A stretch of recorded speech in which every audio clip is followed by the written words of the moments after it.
For trouble, you came to the right place. Hello, hello, hello, hello. We got the intro done right this time. Well, I've had my coffee. Who we got here? Oh my God, look at this. Oh, I have no idea how to pronounce that.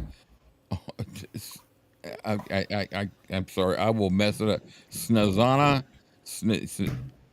Balas. I can't. Ooh, Bosnian. How much? How much? How much? Adrian, hello, Adrian. There's Steve. There's Adrian. There's Steve again. There's Adrian again. There's Susan. Hello, Susan. There's Lori. There's Steve again. Hey, fellas. Well, gonna have a fun day. Had a nice, big, full, fun-packed Elvis day yesterday, and I had a 13-hour nap. I don't think I don't know. I don't think Cam got it all. Hello, chilling in Canada. Nope. So, but we're both ready to go. We got a bunch of stuff ready, and we're going to discuss it. We got some cool trivia. Then we're going to start the new book this week, Careless Love. Got some cool stuff from that book. It starts off a little sad, you know. Actually,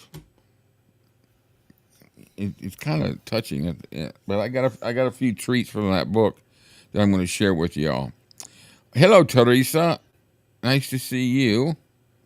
But we had a lot of fun yesterday with the chats and the watch party, and of course the inside the studio. So and we've pretty much set our schedule as how we're going to do what we're going to be doing on a regular basis, and we'll share that a little bit later when we get a few more people online. Let's get over here into the main room. Oh yeah, there we go. We can get in the first chapter. Yes. The first chapter is heart wrenching, and that's about all we're going to get through today. And then I just want to get going on it, and there's a lot of things that are just I never knew or I just forgot. It's really interesting. His being in when he arrived in Bad-Nahum. Is that how you pronounce it? Bad-Nahum. Yeah. That's how I've always pronounced it. Adrian, is anyone here? Bad now. Bad now. Yeah. There's Lori. Hey. Yeah, we had some great discussions yesterday, you know. We were talking, you know, we were on the book, the about Colonel Parker, which has really been a good book. Now, I got some cool stuff coming up. I got one of our fellow YouTubers who's doing a deep dive on Atlanta Nash's book for me. So we're going to be, the Unmaking of Elvis Presley. It's kind of an interesting name, isn't it? He's going to do a deep dive for me. So it's going to be a pretty cool video. And as well as another person that we is a regular on our show, and we're going to, he's he's got a couple.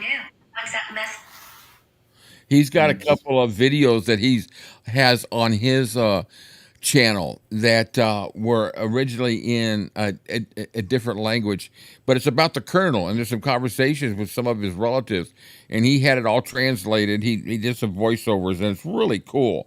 So we're gonna do that on one of our watch parties. We're gonna watch that. There's two of them. They come to about an hour. And I got some other stuff. I got an interview with Mary and Cock coming up. It's about an hour.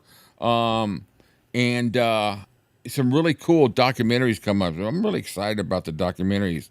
They've really turned out to be a lot of fun. And the fact that we've even been able to get by without ever being knocked off on those things has been quite amazing as far as I'm concerned, you know.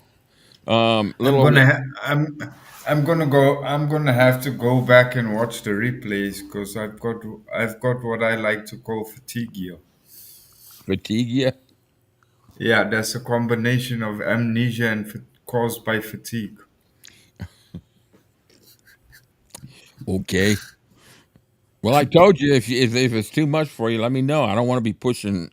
It was a test for me yesterday of how I'd be able to pace myself. And it really worked out pretty good because what I've done is I've reconfigured everything for me to be able to sit back in my recliner, have my feet up, and it doesn't look like I'm sitting laying back, but it's more comfortable. So I don't have any issues. I'm relaxed. I'm not getting tired. And I needed to do that. And it really is working out pretty good. For me, pretty much that. So, anyway, what are we up to? 14. Well, I have a cup like yours. Oh, do you, Adrian? Yeah, I love this cup, and this thing's almost indestructible. I'm telling you, I can't tell you how many times I've dropped this thing on my floor, and I had just one of those little indoor outdoor carpets on my floor, so that my walker and all You that doesn't gotta, touch the carpet. And the fact that this you got handles that those. never broke off, I thought, oh my god, I can't They believe it. built it. They built it to last. They did, just like Elvis, man, But built to last. but it's nice to have crockery and cutlery like that Yeah, because yeah, nowadays the stuff you buy, you just like my coffee mug. In fact, yeah. uh, that I bought last year when I went to visit my father. Paid a fortune for the damn thing, and about a month ago, I was making my morning coffee like regular, and the moment that boiling water hit the cup, it cracked. Oh, geez. No, And I was I like, really okay. got a good strong handle for my hand, and it makes the coffee taste better when it comes out of an Elvis cup. All right, so the first thing I want to start off with is Happy Father's Day to everybody out there that's a father. So what I've done is for me, just to kind of honor my father, I just do a little slideshow of my father. I miss him dearly. I love him so much. I just miss him all the time. We had some great Elvis conversations. So, real quick, I'm going to give you a little slideshow of my father. This here he is in the Marines. What if I just do this full screen? 19. He was in the Marines from 56 to 58. He went into the service. He's the same age. He was actually 1 year younger than Elvis, but he was born the same year. Elvis was born in January, and my dad was born in December.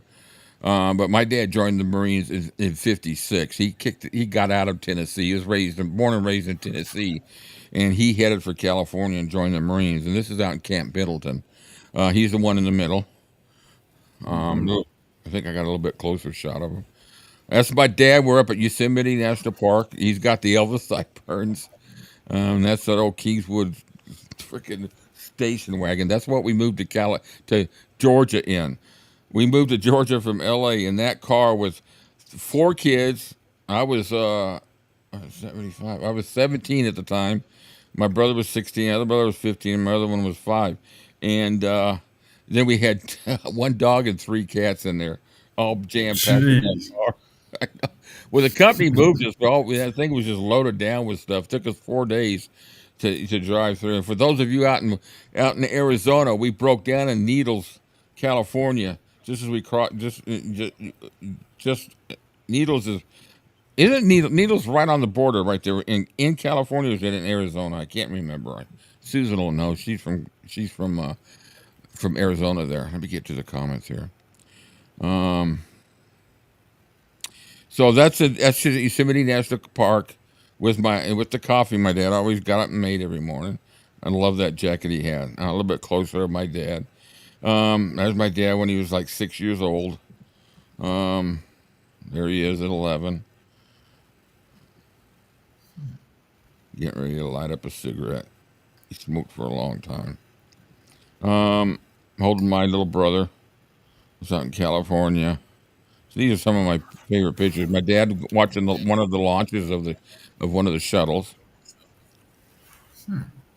Yeah, it is. It was a long stretch, and we blew a tire out there. That's what I was getting to. It was like 110 or something like that, and it's so miserably hot. Hawaii, out in Hawaii, and back there. So I just want to share my dad there for Father's Day. He was a good man. Passed away in 2010, December 2010. So he's been gone 15 years. Used to Wow. talk every Sunday, Elvis and the politics. Um, So I've got a lot of things to share. I think we'll start off with some of the sharing things, and then we'll do some trivia, some news. I got an update from Lesley regarding her what she talked about last week about the Just Giving GoFundMe. So I got some news on that. Now, one of our viewers here sent me some information, some cool things. So this is just so ridiculous. So if you take a look at this, this is a description of a shirt that Walmart sells. Okay, now it says a regular fit, 100% cotton, and it comes from the ABGEP. It's all licensed by them. The what is it? Authentic Brands Group and Elvis Presley Enterprises. This is authorized by them. All right. So here's the front of the shirt. Great picture. Mm-hmm. Mm.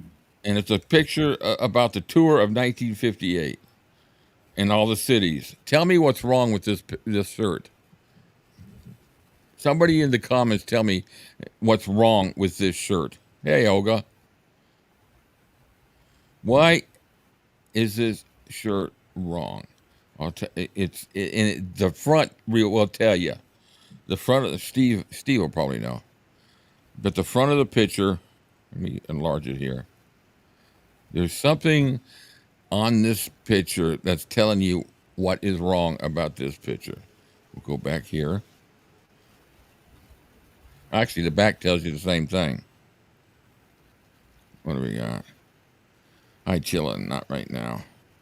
Doesn't everybody see the picture? Can you see the picture? Heartbreak Hotel was 56, not 58. He was in Germany then. He didn't tour in That 58. that This too. this tour is from 57. And Type O. they're selling this Oops. in Walmart. And it was all approved by EPE and ABG Authentic Brands. Can you believe that? Wow. Unbelievable. Yeah, Then Sandy was right. Yeah, I want to be their quality controller then. yeah, really. I'll That's get a Elvis. gold I'll get a gold star every time. Yeah. I got some fake stuff here. We got check this out. Oh, I saw that a couple of days ago. It popped up on Yeah, my Elvis Google Presley's feed. I last was words before death is heartbreaking. The late king had one last wish, and it's horrible. Why they? You think maybe that's been photoshopped? yeah, yeah, slightly. Let me move it over here so I can see the comments. Jesus, looks like he's gonna transition into a werewolf or something. Susan says, "Oh God, no." Yeah, exactly. Fake. Okay, Michael St. Gerard appears all the time and stuff, but people saying he's Elvis. I wish to all fans a nice Wednesday with Elvis in this amazing photo. And this is a Facebook page that is about Elvis, raised on Elvis. They should They should, they they should, should raise their facts. they should delete the page if they put stuff up like this. It's not authentic. It's not an authentic page if you're putting up. If you don't know that that's not Elvis, then I'm sorry. I don't like saying this, but you're not an Elvis fan. Looks like Cody Slaughter to me. Looks like one of the cousins, and he's no Elvis. Yeah, bad.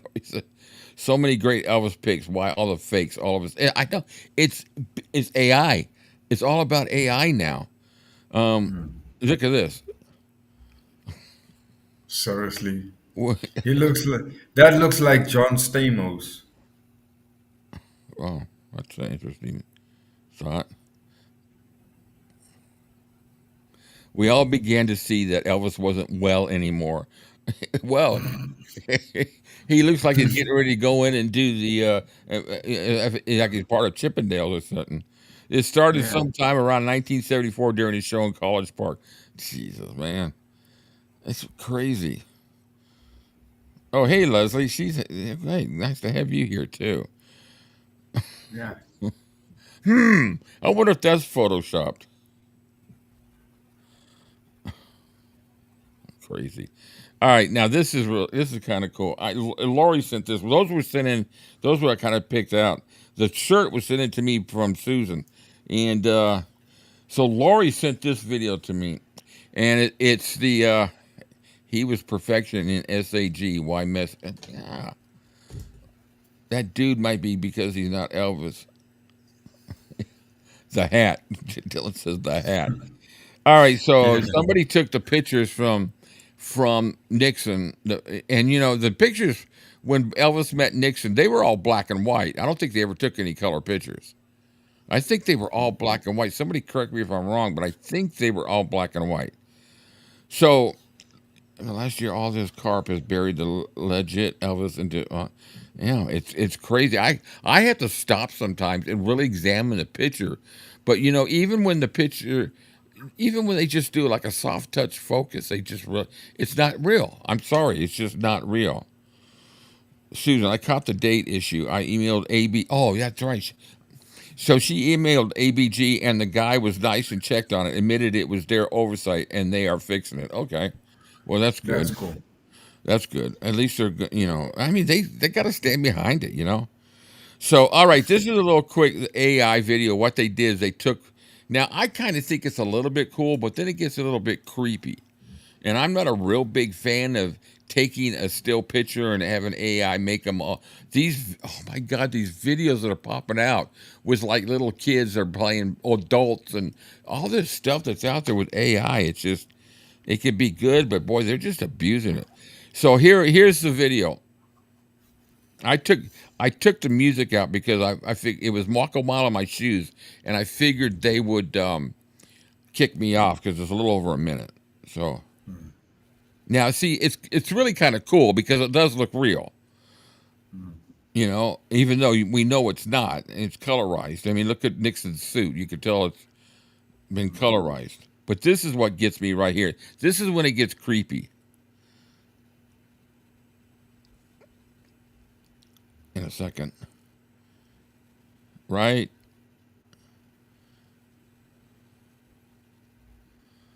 Nixon's suit's green now. This is when it gets creepy. I don't picture.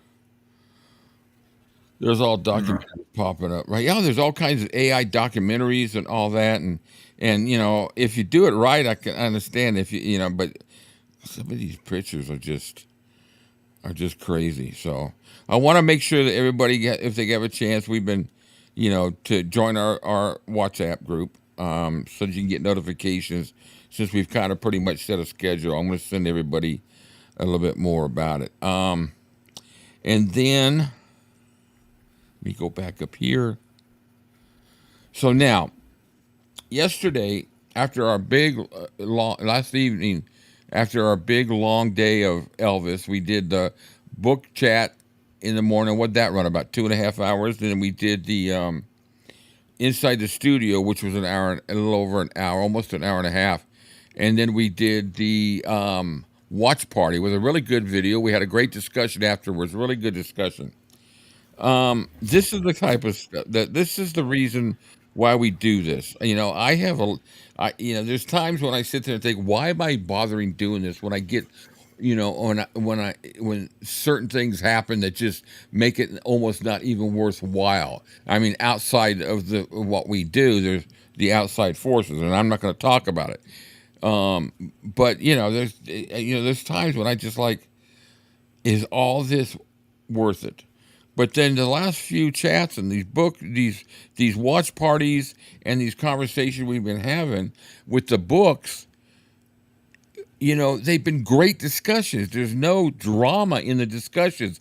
Everybody speaks and everybody shares, and I welcome the conversations that even get off the Elvis subject. Like last week, we got on the subject of Colombo, who I'm a huge fan of, and it's just great because I want this to be a community, and that's what we've always worked for. So I got this. This is gonna be hard for me to read because it really touched me.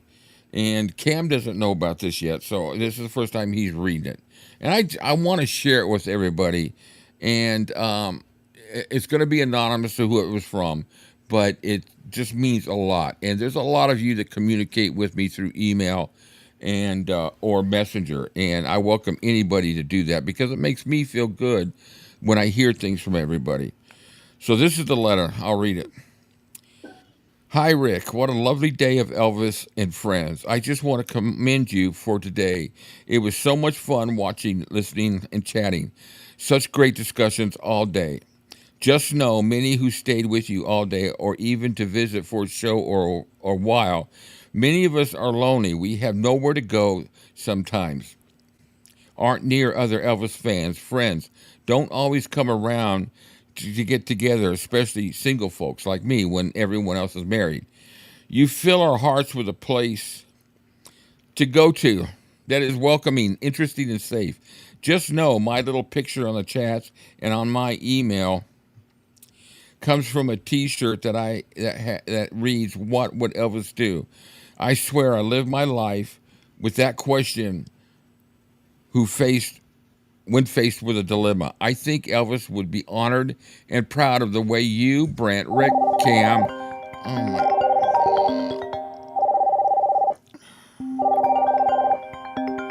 Hold on. We apologize for the break in Can I transmission. call you back, Laura? Regular program I'm to be coming home. Do you followed want me to make you shortly. up some dinner? Yeah. Okay, at the steak, chop steak, right? Yep. Perfect. Okay, bye, Thanks. bye, Bye. bye. Ooh, she's on her way home. Okay. We Where was shall I? now return to our regular Yeah. programming. Oh,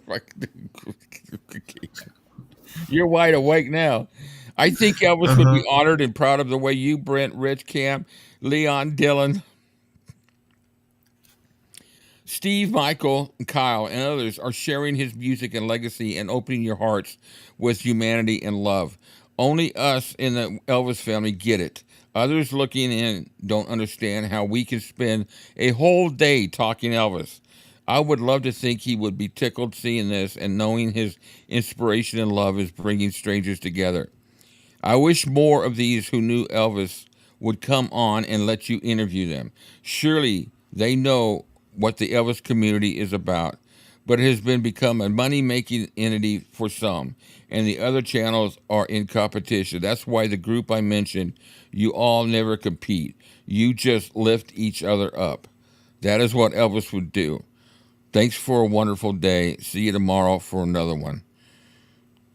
That just makes Wow. it all worthwhile. Fix it. Mhm. Go ahead and message her, Leslie. I think you've got her a messenger. She'll laugh. She'll laugh her ass off because she knows we're online. You really should message her. You- oh, that is hilarious, Leslie. They did hug. When did you receive? Yeah, I know they hug, but it's just the way that way they did it in there. I don't know. It just kind of seemed weird.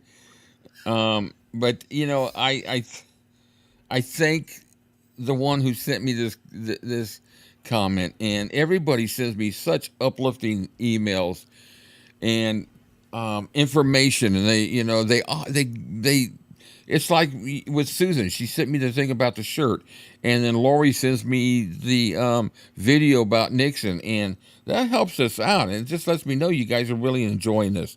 And we've been able to really do to get past all of our drama and make this a all Elvis. Yesterday was such a great day. It was an all Elvis day, and I love those days. And I'm hoping that it doesn't become such a burden on us to be able to do it because I was exhilarated at the end. I was tired, but I was Mhm. exhilarated, and now we were trying to figure out schedules and squeeze things into the week, but the only thing we're really going to be doing during the week is our midnight show on Tuesday, Wednesday, the midnight book, the watch party. You Mhm. know, um, because this week it's going to be Elvis: The Beginning, the story of Elvis's first tour from 1954. It's about an hour and 15 minutes long, and I'm excited about this one. It's going to be. It's going to be. fun, and they've all been great. I've come across some great videos. Elvis. I messaged her. Very cool. That's hilarious. Oh my God, she'll laugh. She'll be laughing. Yeah, she can bring me a brownie. Yeah, bring you a brownie. So, guys, I just wanted to start off the show on a very strong, positive note. And last night when I read it, I was sitting here, and I really had. You guys know I get emotional, and it literally brought tears, and it brought tears to my eyes again because it's such a huge pat on your back, and we got such freaking great friends in this group. It's just awesome. Look, we're up to 21 people. We don't get that many at one time. A lot of times, and but I'm not about the viewers. It's great to see it. I'm about the quality. We say this every time. We're about the quality and doing a good show.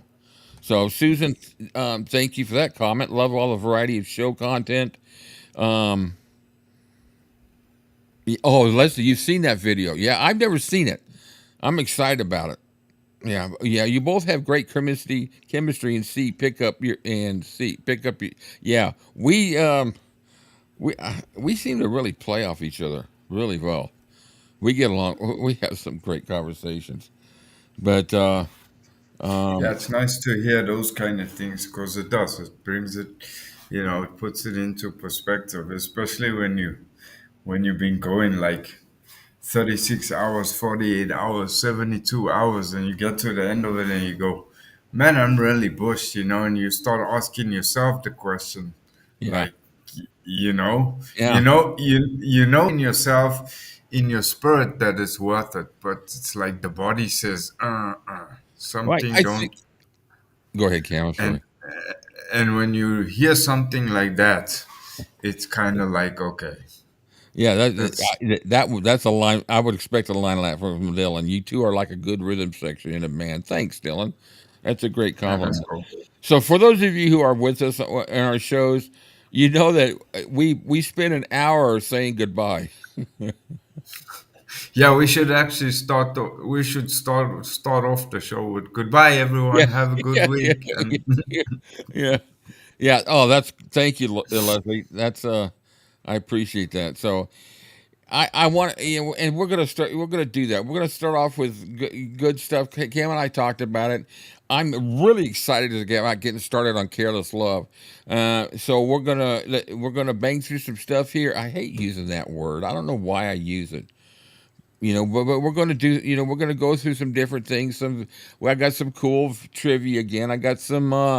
Actually, so what, yeah, what second. I second you on that one. Bye, y'all. Yeah. No, we don't. No, there's nothing. If anything, there's nothing fake about me. I, I speak my mind. I think everybody knows that. Speaking my mind gets me into a lot of shit sometimes. You know. Okay, so It's the now real best. quick, last week Lesley gave us an update on the event that's coming out in October. So I'm going to give you. I spoke to her or messaged her. We messaged, and she gave me a little bit of information what she needs, and just to let y'all know a couple things. So I think it's in here, isn't it? Yeah. Okay. So first of all, to everyone who donates, this is from Lesley. This is what she sent me. To everyone who donates, Lesley's requesting their contact details so she can send them their certificates of appreciation and donation rewards. So if anyone who has donated hasn't heard from me or her, could they please email her at thecirclegfoundation@gmail.com. That email is always down in the description of my videos. So if you made a donation and you haven't heard from her, email her, please. Now, had some really nice donations over the last week. And actually, if you get in there and take a look, it shows you that the donations have exceeded a little bit more than half of the goal. And is that right, Lesley? I believe that's what it is. She'll tell me in the holy crap. Look at the size of the letters in that. I think I lost my glasses there. Holy crap. Okay, how do I gotta enlarge those size of comments. I There didn't we eat go. enough carrots. Oh, that's much better. Actually, I could do this.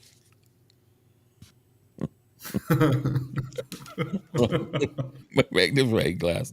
Okay, let me see right here. Um, Leslie, purple green. Oh, purple green's with us. Good. Hello, purple green. Yeah, I know it's 3 a.m. for her. Dylan says I'm 22 years old and I can't read that.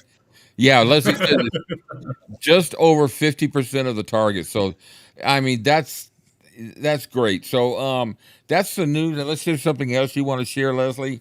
That's what she sent to me about it. And once again, let me get back to the that there's the QR code right there if you want to donate. Also, the link will be in the description. But just scan that and make a donation. Like I always say, for everything we do, nothing's too small. But there's a oh, don't I have?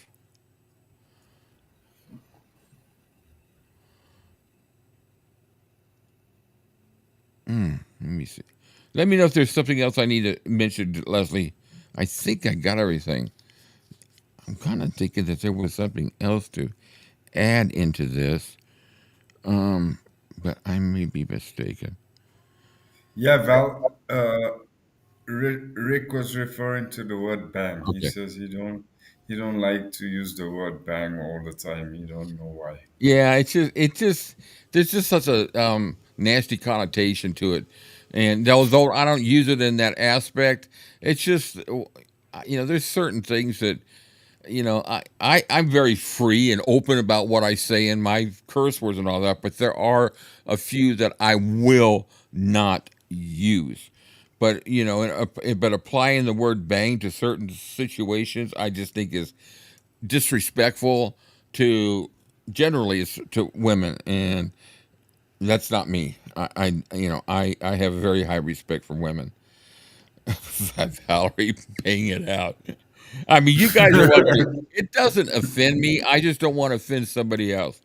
So Leslie says that's all for now. Thanks to those who already donated.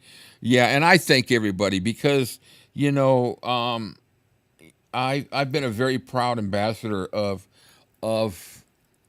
the CGF Foundation, and Leslie and I have developed a very not good relationship through this with the foundation. So whatever I can do, and I try to do what I can. So once again, we thank everybody. Valerie, bring it on. Okay, what do we got next? So that's that. Okay, so do I want to go here? Okay, so where do I want to go to do this? Let's do this. So there's some new sets coming out, some new DVD sets or CD. I mean, I got to open up the window there so I can share it with you.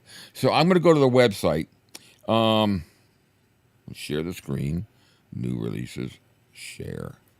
Okay, now you go back over here. Now you guys are going to see what I'm looking at right here. All right, so I'm on the Graceland shops right here. So most of you have probably heard, but I'm going to give you a little information on one of the big one that's coming out. So first of all, of course, we all know about the key. You guys can see that, right? Okay, cool. I'm not blocking it, right? Everything is there. Okay, I All just want to right. make sure I have a bad habit of blocking stuff. So first of all, you got the book Peter Gronick coming out. That's coming out August. I think it's August 4th. I'm kind of holding off and getting the hard copy because I really want to get a signed copy. Um, I don't buy vinyls anymore because it just I don't get to I just don't use them as much anymore. But there's a pre-order for vinyl, $29.98. It's the Stuck on You. It's just Stuck on You, Fame and Fortune. It's almost like a 45. It's just two songs for $30.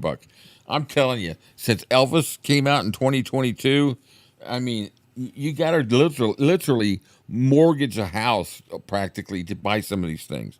They got the Yeah. two vinyl set for of Girl Happy, and I've got the box set that came out. So I Harem Scare's coming out with a three CD set, $80 for three CDs.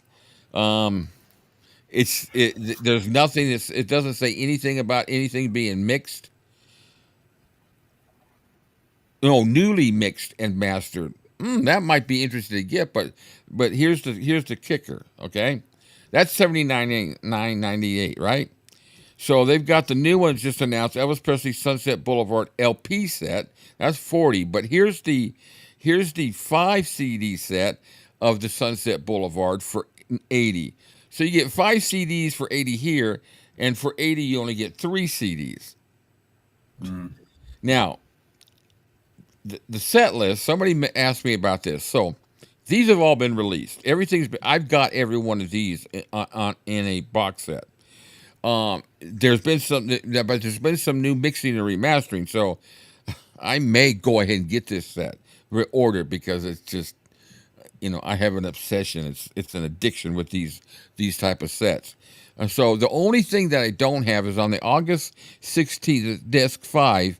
They do another. If you could let me know. They've added 2 more in there, which at the beginning of, where was it at? Did they do it too? Was it them? Oh, maybe not. Maybe I do have them all. But so I'm reading this. This is going to be out August 1st. So, August 1st. So between now and August 1st, if you want these, they're going to all be released. A couple of them in June. You got Garanic's book coming in August. You're talking about $400 right here for all these sets. Now, this is a 5 CD collection. And there's only 34 of the 89 tracks on here are newly mixed versions. What they've done with them, which is probably why I will go ahead and get it, is they've mixed them and taken out overdubs.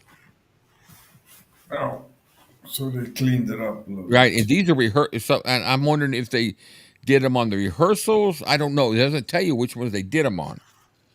So, That would be cool. I'll probably get this in order because I just got, it's a fix for me. So I just want to share that with everybody. Somebody asked me if I was going to talk about it, and yeah, I wanted to talk about it.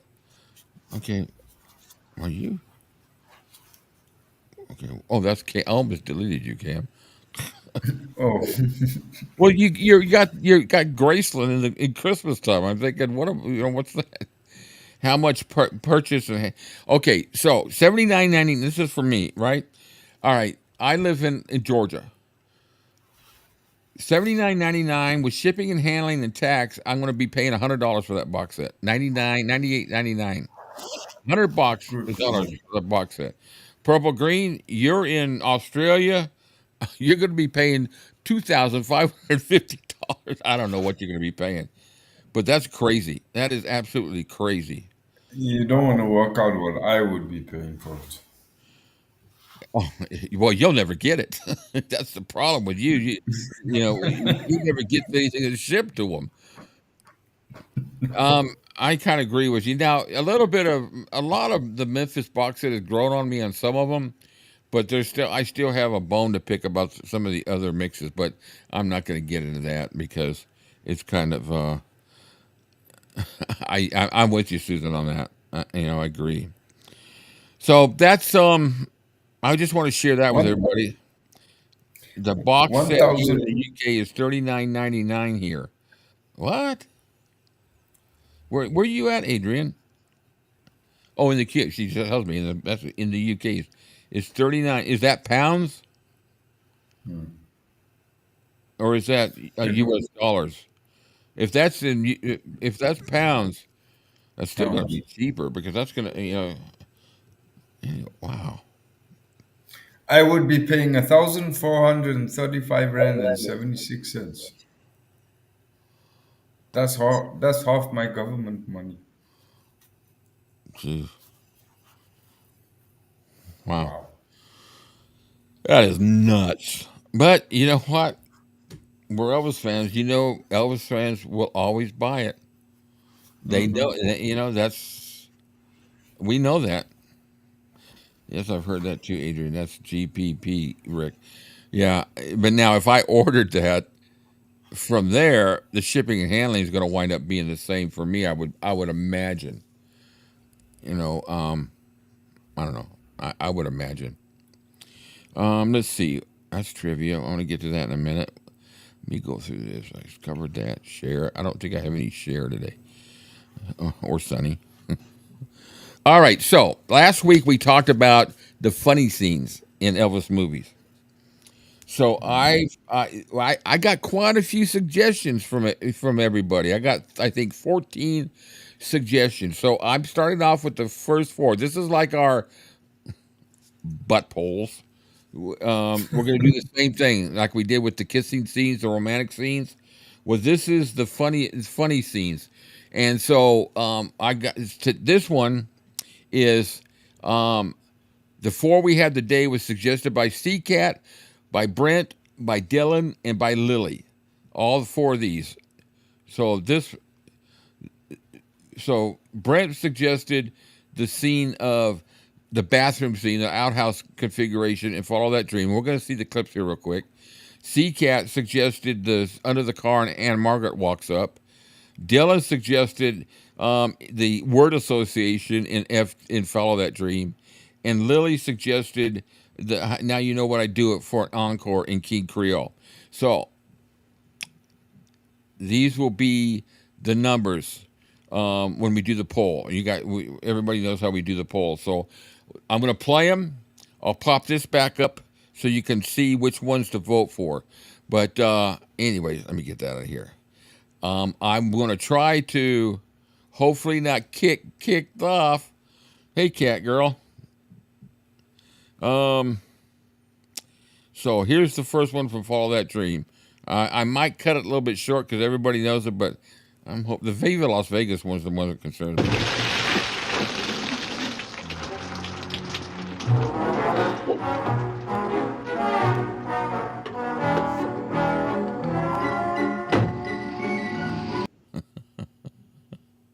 Doesn't look very.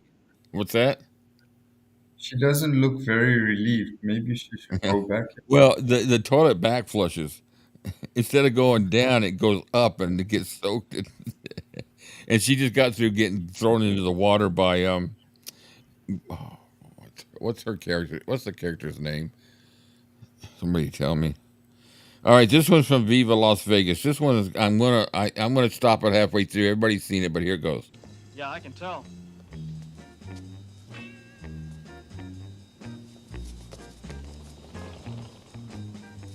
Can you help me, please? Can we help you? Yes, ma'am. Well, then I'd like you to check my motor. It whistles. I don't blame it.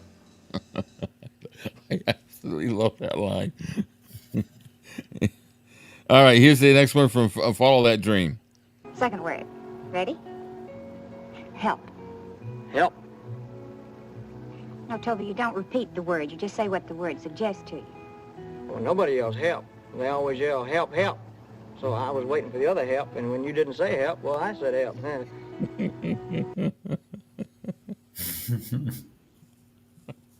Everybody says that he wasn't a good actor. They're full of shit.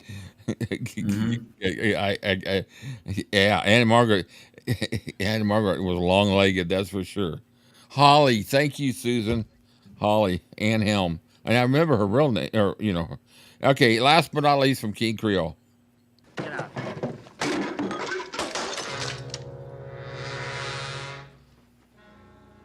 Oh, boy. You're a pretty fancy performer, ain't you, kid?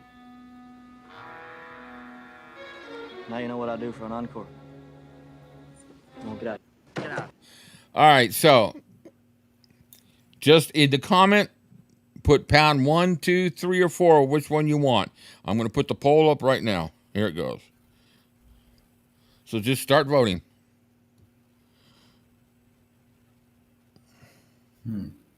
I would have a difficult choice if I were to vote. Actually, it's on there. I can take that out. I can take the poll off. So you got Follow That Dream, the first one, the toilet. Viva, Follow That Dream with the word association. Look at the votes popping in. Wow, we getting some good votes.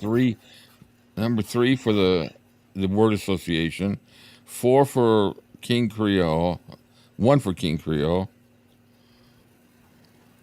No, 1 for Viva.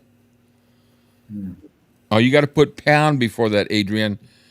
You got to put the was it pound sign, the tic tac toe Hashtag. sign. You got to put that in there first. That won't count. Your vote won't count unless you do that. Yeah, I think we have a winner. All right, so what I'll do, Leslie keeps voting.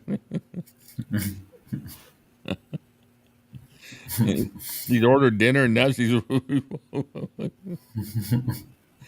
right, we hashtag. Thank you. All right, so I'll introduce 4 more. We'll put that aside. We'll get as many as we can, and then we'll have a showdown. So I think this was kind of fun. The fun, funny. 1 times 1 is 1.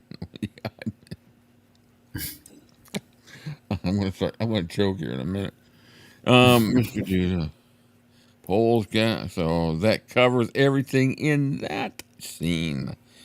Okay, so this day in history, June 15th, 1972, he appeared in Milwaukee at the Auditorium Arena. 11,600 people. He wore the Blue Nails jumpsuit. And here's is that the blue, Dylan? That's the Blue Nail jumpsuit, right? He'll know. I can't remember all the names. Oh, the pound sign is above the 3. The hashtag is above the 3. You got to hit you got to hit shift 3. Okay, so that's one of the pictures from the concert. Great shots. Powder blue suit, gorgeous suit and color, yeah. And these were taken by Ed Bonja. I've got a documentary with Ed Bonja, and he talks about his career was working for Tom Parker. Okay, then they had the evening show, and she's in the UK. She's got pound for. I told her pound. I'm sorry. So it was 14. Oh, wait a minute. This is Fort Worth, Texas. Wow, did I? Tell me I screwed that up. Peacock suit. Yeah, Fort Worth, 3 p.m. This is the afternoon show. Fort Worth, Texas, the Tarrant County Convention Center. All black and white photos, but he still looks freaking good, even in black and white. And at the end, it'll show who took these pictures. I'm trying to remember. Yeah, Leslie says, "Gorgeous man, never mind the suit." But yeah, he looks even good in black and white, man. I love that suit. I saw that he wore that with one of the shows I went to. Yeah, that's also one of my favorites too. Yeah, it was beautiful. It glistened. You wouldn't know it by looking at a lot of the pictures. All his jumpsuits did. They had when those lights would hit it, and you're live, you're there. It really sparkles off. Wait a minute. Does that tell me who? Yeah, these pictures were taken by Rick Young. So then the evening show, same place, 14,000. He wore the blue swirl. I didn't used to like it, but I kind of like it a little bit more. Susan, Pat Boone didn't look that good in white shoes. Yeah, he's stunning, man.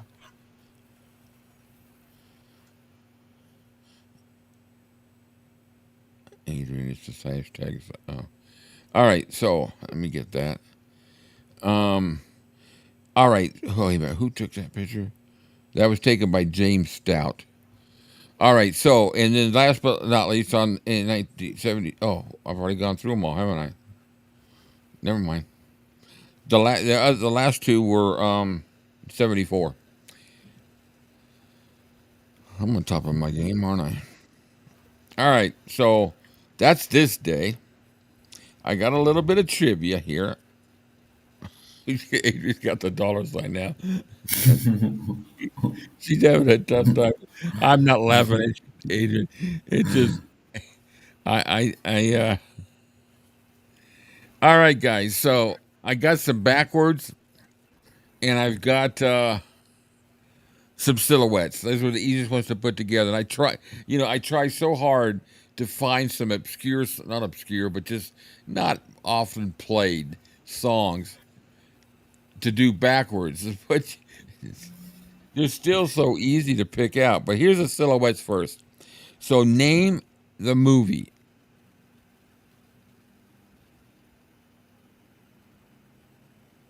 Everybody, name the. Adrian says, never mind. A for effort there, Adrian. Thank you for trying. Adrian, do you have this symbol?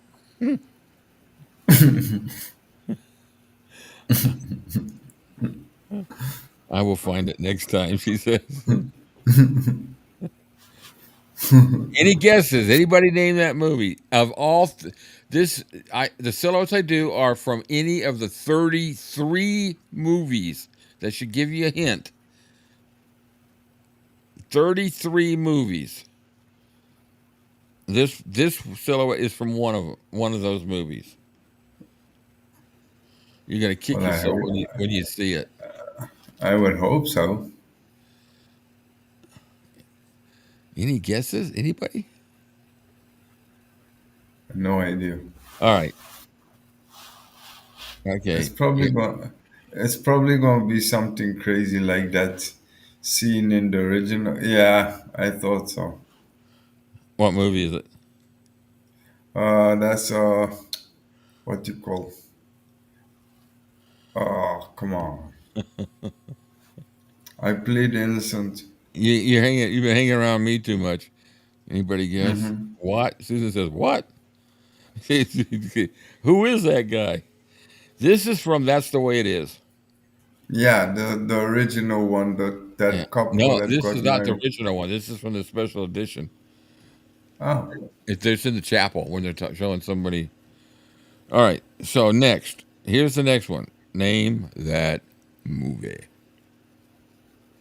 This one should be pretty easy. Jurassic Park. Jurassic Park. And Lesley said, yeah, Lesley got it. That's Preaching. Yeah, Lesley got it. Blue Hawaii.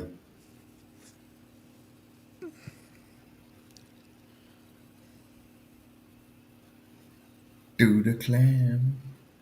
Do the clam. Any guesses? on the right. Speedway. Susan says Blue Hawaii. Anybody else? Countdown. 5, 4, 3, 2, 1. It is Blue Hawaii. Good one. Okay, the last silhouette. Name that movie. My Yoda? I didn't realize it was so freaking dark in the background. That looks like a silhouette of E.T.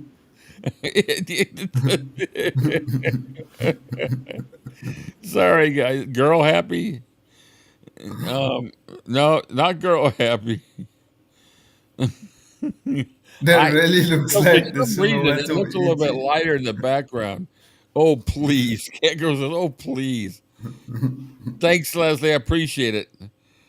She's got to go. Colonel Parker. Wild in the Country. All right, you guys are going to shoot me for this one.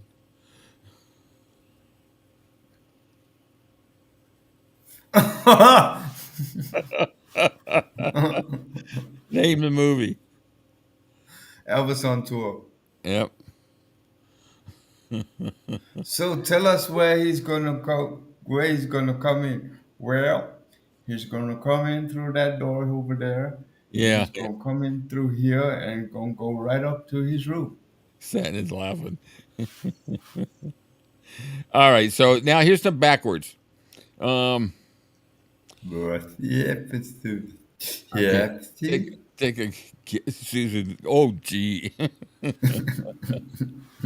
All right. Song played backwards. No.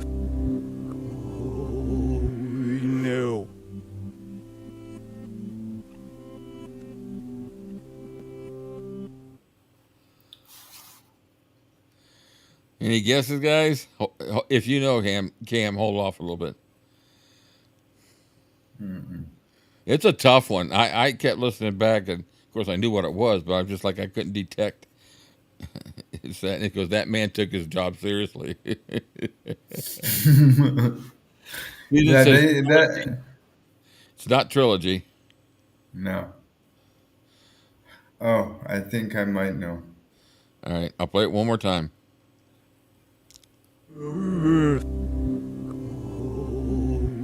No. Hey, Shell. All right. One more. Let's see if anybody got it yet. All right. So trilogy. All right. This here. You guys will be.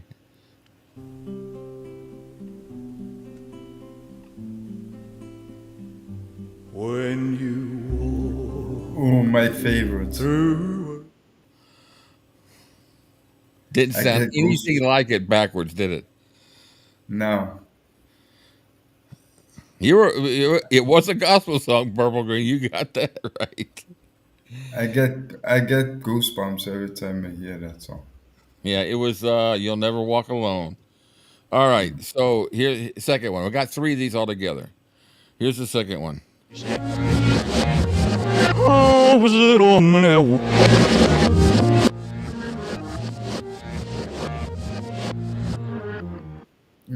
Oh, Hold on to it.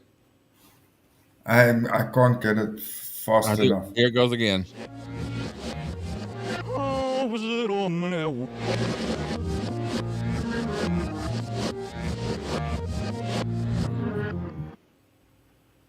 I know the opening line. I can't remember the song though. Guess who got it? Adrian got it. Good job, Adrian. Wow. Yeah. I love that song. It's got such a good beat. I'm sorry I cut him short. I just don't want to. It seems like we always get hit on the little 15-second things, but we could play a whole freaking hour and a half documentary and nothing happens. All right. Yeah. Last but not least, and I'll give you a hint. This one goes back to the 50s.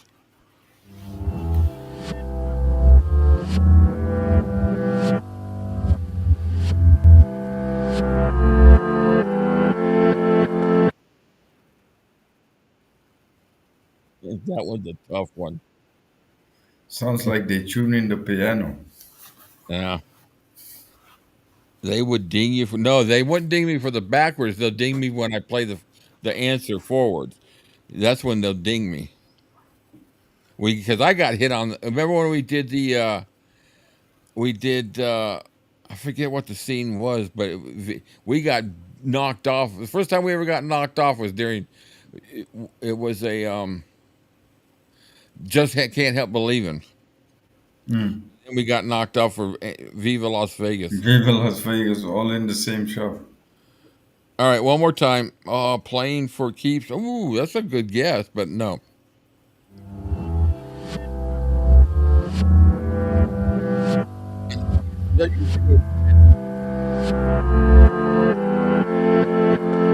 She says the only week I don't say spin out, it's fucking spin out. All right. 5, 4, 3, 2. Oh, look at that. Brent got it.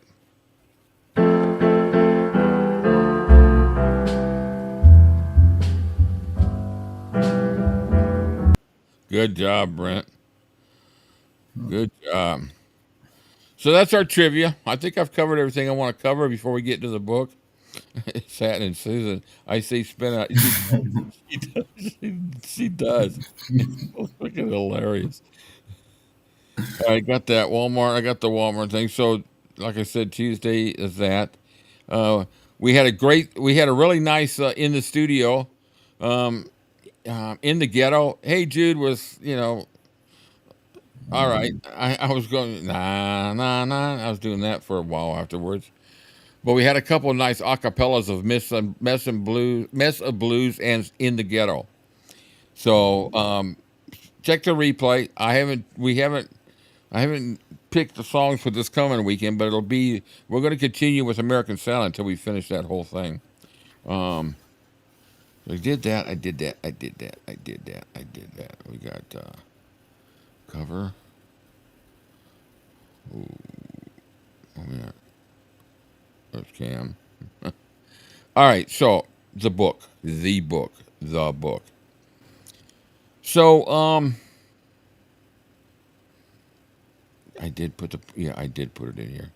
I put that. And where's the original one? There it is. All right, so I've got. Okay, where is it? Oh, there it is. So, Careless Love: The Unmaking of Elvis Presley by Peter Gronick. So, like I did with the other one, I'm not going to get as intense with this book because we got so much, but we might wind up. It seems like we get about 5 or 6 pages, and we've talked about 2 hours, and that's what I want to do. As long as you guys are fine. We said last week that everybody wanted to continue with this book, and I love it. I'm glad we do. It is kind of a heartbreaking when it kind of kicks off. The last train to Memphis took us all the way up to, past his mother's passing away, and then to the point of going into the army. And I'm going to close this down to here. So, picture from 1960, Graceland. Is that going to take? So, Gronick had an interesting comment here at the beginning of this book. And what he says is, it's different. Actually, this isn't him. This is a gentleman by name of James Baldwin, who was interviewed by Quincy Troop. I don't know either one of them, but it's a nice little quote here. It's difficult to be a legend. It's hard for me to recognize me. You spend a lot of time trying to avoid it. The way the world treats you is unbearable. It's unbearable because time is passing and you are not your legend, but you're trapped in it. Nobody will let you out of it except other people who know what it is. But very few people have experienced it, know about it, and I think that can drive you mad. I know it can. I know it can. I think that in a way really sums up His whole experience. him, his feelings, his maybe his emotions, maybe just how he really felt. Because, like he says at the end, really nobody out there went through this. He's the first one. Let me get to the comments. Comments are coming up right there. So I think it's a great quote. It's really a great quote. And this book kind of starts off, obviously when he's headed to Germany. And it's got some interesting things in there. Some really interesting comments about the guy. At this point, I almost feel like they're leeches when they're in Germany. I hate to use that word. I would say not all of them, but just a few of them.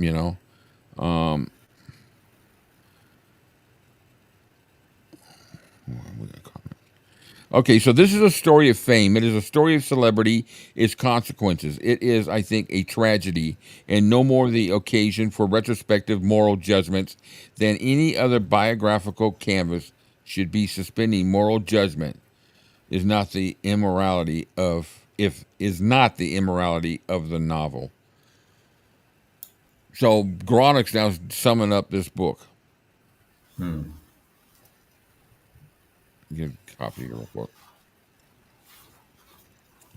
Now, anybody's welcome to call in with a comment, or if you but share your comments let's get a dialogue going here, because maybe we get a little more into the book. So, prologue, homecoming, Memphis, March. So, it starts off with him coming home, and then it trips back to him going to Germany and goes from there. Valerie, I'm not a king, I'm just a man, take my hand. I'm not a king, I'm just a man. That's until it's time for you to go, isn't it? Good reference. Great song. Anybody know who originally sung that song?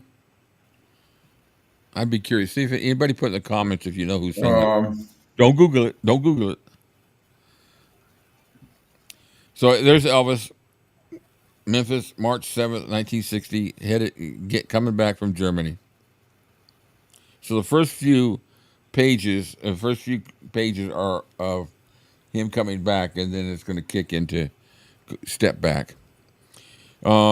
They left in the aftermath of a blustery winter storm. The newly promoted sergeant emerged from Fort Dix, New Jersey, paymaster's office with a mustering check of $109.54 for travel expenses, food, and clothing. That's what he left when he, was discharged from the Army. When he got his discharge, he got a $109 check. Now, correct me if I'm wrong, but I'm pretty sure that the singer was Buffy St. Marie, was the one who sung Until It's Time for You to Go. I think it's probably about the only song she ever did that I know of. But Elvis gave away his salary to charity when he was in the Army. Hold up, I'll be right back. Something just flew into my eye. Oh, okay.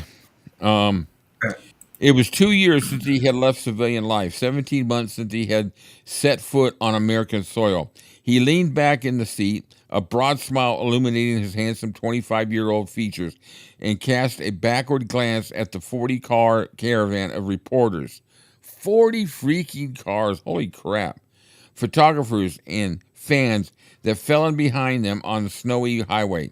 It seemed in some ways as if he had never been away, in others that he was still a stranger in a foreign land. His fingers drummed nervously on the plush upholstery. He had scarcely slept the previous night, and even now he felt such a mix of emotions that it would have been impossible for him to express them. He doesn't know what he's going to come home to.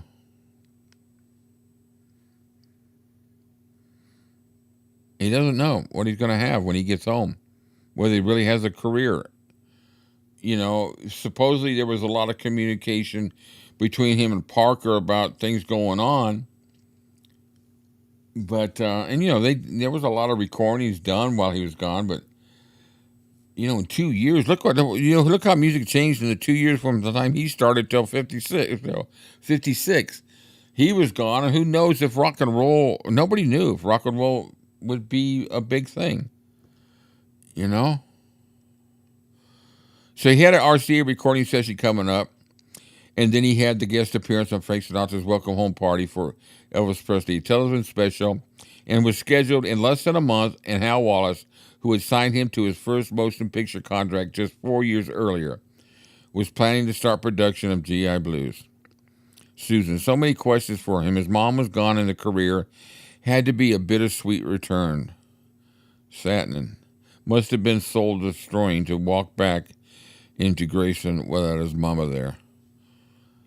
That was in his head the whole time, because when he left, mom and dad and all that were there. When he came back, really neither one of them were going to be there, because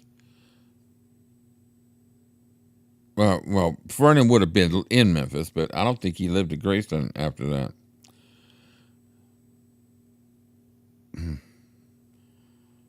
Everything he'd been through, geez, you think about that.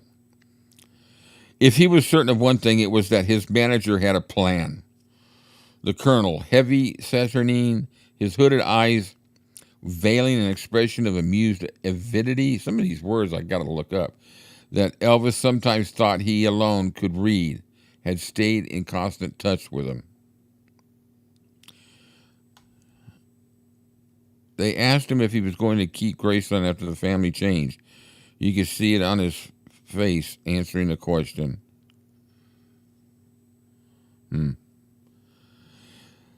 Parker had continued to promote Elvis.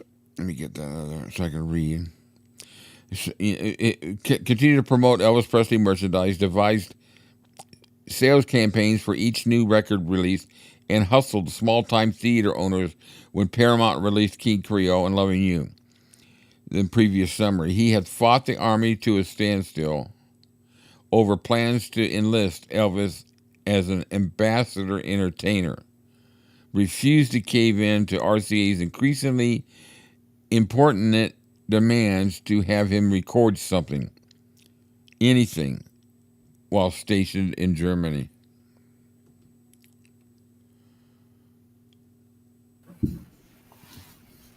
That had to have been hard to not do any recording when you're so. I mean, you could. I think you could tell it when you listen to those sessions from Elvis's back.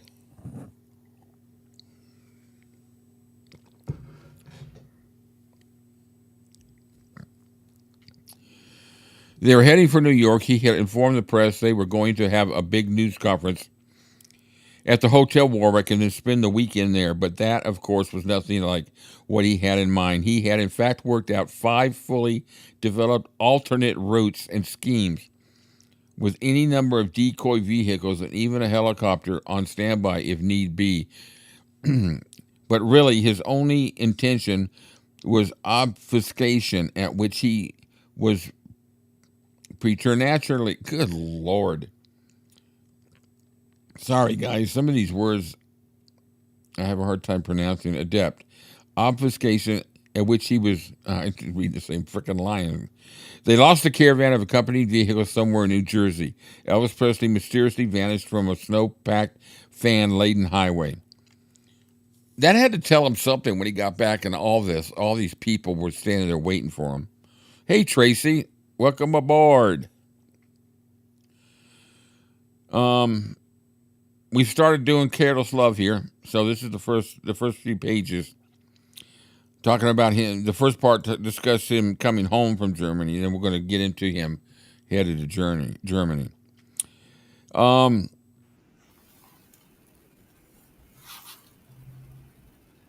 Colonel was sending different kinds of messages, confusing messages, through his secretary in Madison, Tennessee.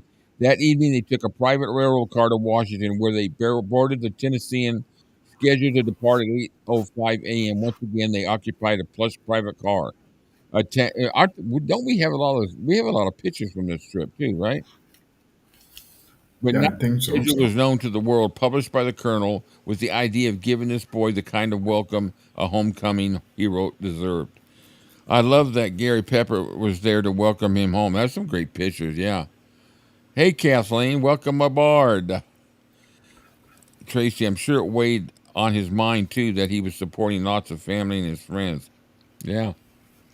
They talk about that a little bit here in the first chapter about, that none of them guys were getting paid while they were there. They just got kind of a stipend, however you want to pronounce it. There was a crowd of 1,500 in Marion, Virginia, 2,500 in Roanoke. Good Lord. And substantial turnouts at smaller stops along the way. Elvis emerged on the observation platform at every one, slim and handsome in the formal dress blues he had made in Germany, with an extra rocker on the shoulder, designating a higher staff sergeant's rank. The sergeant is coming home, and he's got people lining the way. He's coming out. It's got to be at least some kind of reassurance. Gone for 2 years, and they're having, and it's getting out. They're trying different paths. They're trying to. Well, Parker was letting them know where they were at. It's part of the game. You got it out of your eye, Cam? Yeah, it was like these tiny little bug things that zoom around this fluorescent light, and for some reason I don't know if they see a reflection in the glass from my glasses, but every now and again, a couple of the things fly in between my glasses and my face, and this one, as I blinked, it got caught. Yeah. Tracy says, I have to admit, Tom Parker was earning his salary during those days. No. He had to keep them alive, and he had to keep them out there because they could have easily gone stale and cold. In Bristol, Tennessee, a young reporter from the Nashville Tennessean got on, alerted by a collect call from the Colonel's staff. Presley wrote, David Halberstam was like a happy young colt. Halberstam observed 3,000 teenagers in Knoxville waving banners and signs as the train made its stop at 8:55. Less than 11 hours from Memphis, he could feel the excitement mounting. That's a long trip. How long did it say? 11 hours. A drive from Knoxville to Memphis is 6, maybe close to 8. But that's by train too. That they're going. Wasn't it by train? They're stopping at every stop too. Yeah. The young singer's nervous energy would allow him neither to sit down or to sleep all through the long night. He never was one to sit still, was he? No. Found it very hard, I think. Now, we're going to go back to 1959 in Germany, or maybe even just before when he gets there. That's, of course, that's at home in Germany. Vernon, Dodger, and then, of course, Elvis. He arrived in, oh my God, I can see that, Bremerhaven on October 1st, 1958, as a member of the 750-man 32nd Tank Battalion, 3rd Armored Division, part of the fabled Mailed Fist of Europe. He was met at the dock by 1,500 fans, 5 television news teams, 2 newsreel operators, and reporters and photographers representing virtually every major European periodical and newspaper. And that just goes to show you he was even more popular in Europe than he was in the States, at least as popular. Always amazed me. Oh, I'm sorry. They're talking about saltines. Always amazed me the box. The saltines were in the picture in the kit. Oh, really? I gotta go back. I didn't see it. Oh my God! I have no idea what you guys are talking about. Talking about. I'll show you here in a second. Oh, that's the wrong freaking thing, you dumbass. Okay, here we go. Yeah, there it is. Look at that's milk, isn't it? Or is that saltine? Yeah, that's a box of saltines. Oh no, look in the back behind the premium. It's exactly the same. That's milk there. See in the back? Those are soda crackers. The boxes are the same as today as they were then. That's a good eye, you guys. I didn't catch that. Very nice. Nice one. Steve Cat, gotta run, guys. Father's Day lunch at Mom's. Well, happy Father's Day to whoever you're going. Susan. All right, so let's get back to the comments here. Parker had notified all the fan clubs along the train route that his trip. Well, yeah, you're right. I just laughed because they never changed their design after all these years. Yeah, it's when you don't fix, if it's not broken, don't fix it. That's what I say. Mm-hmm. Look what happened with Coke when they did the new Coke. That kind of screwed them up, didn't it? Yeah. It don't taste the same anymore.